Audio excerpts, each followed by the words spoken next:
Untuk di video kali ini saya akan membahas tentang bahasa yang akan kita gunakan yang kedua setelah built-in script language yang kemarin.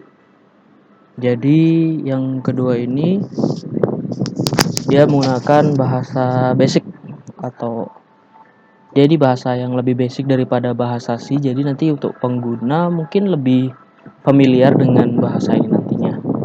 Seperti biasa kita pakai aplikasi ini. Saya sudah buka new project dan buat screen baru. Nah, sebenarnya tampilan untuk bahasa basic itu hampir hampir sama seperti bahasa yang seperti biasanya, namun mungkin dia akan lebih mudah digunakan daripada bahasa yang built-in script yang sebelumnya karena mungkin beberapa programmer lebih terbiasa dengan bahasa yang ini.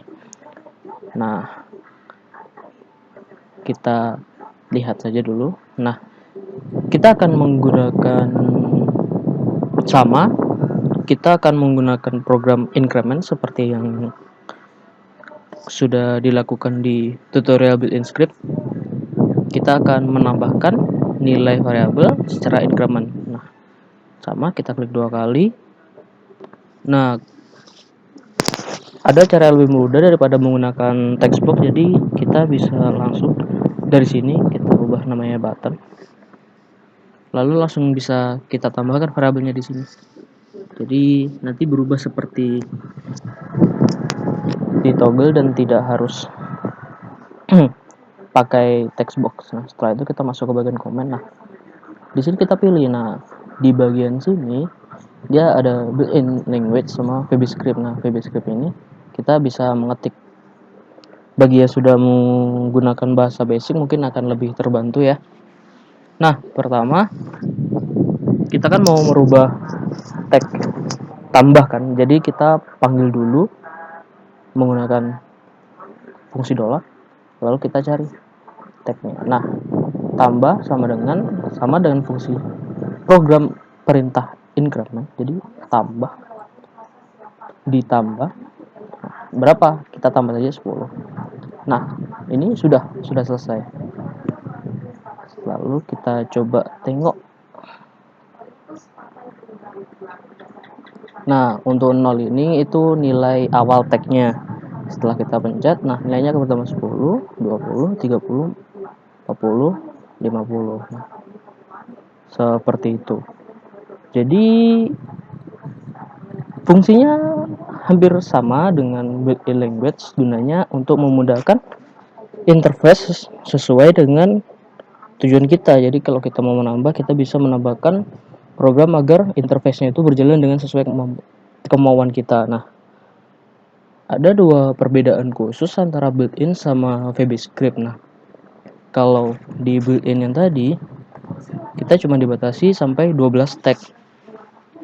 Nah, sedangkan di VBScript kita bebas mau menambahkan sampai berapapun, bebas. Nah, jadi sudah bisa dilihat kalau untuk di VBScript kita bisa melakukan suatu program yang kompleks seperti perulangan, percabangan, dan sebagainya. Nah, kalau di built-in juga bisa, namun akan lebih susah ataupun bukan susah, mungkin lebih advance lah bagi orang yang baru ini menggunakan aplikasi Indosoft. Nah, kalau di VBScript akan lebih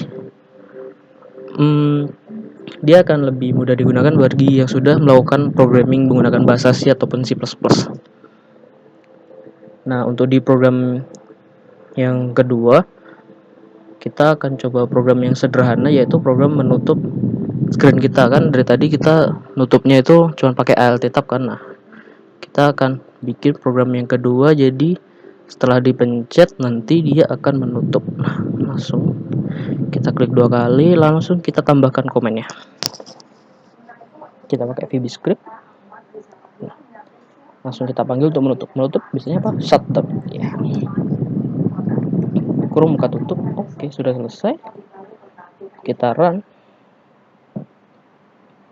Nah, kita pencet ya, langsung tertutup. Nah, sebenarnya untuk penggunaan VBScript ini dia ada di tempat lain selain untuk di bagian komen interface. Jadi ada dua, dia ada graphic script sama screen script. Nah, screen script ini kalau kita lihat dia akan membuka screennya, dia ada pengertiannya. Jadi variable available on the screen can be declared and initialized. Jadi variabel yang tersedia pada screen dapat dideklarasikan di sini. Jadi dia akan terus berjalan while open selama screennya terbuka. Nah, yang kedua dia ada graphic script. Graphic script dia berjalan continuously, yaitu terus menerus selama grafiknya berjalan. Jadi ketika semua ini berjalan, entah itu screen manapun, dia akan terus berjalan. Jadi ketika kita mau menggunakan entah itu seperti shutdown yang tadi ataupun fungsi increment yang tadi di bagian screen, contohnya ketika screen 2 kita jalankan dia langsung menutup, kita bisa menambahkannya di sini yaitu shutdown. Nah, tapi kalau kita menggunakan di sini bisa saja, namun dia akan membebani prosesor dikarenakan berjalan secara terus-menerus. Nah, penjelasan singkatnya seperti itu. Jadi untuk tutorialnya kalian saja, nanti kalau ada yang ditanyakan, tanyakan saja di komen. Terima kasih.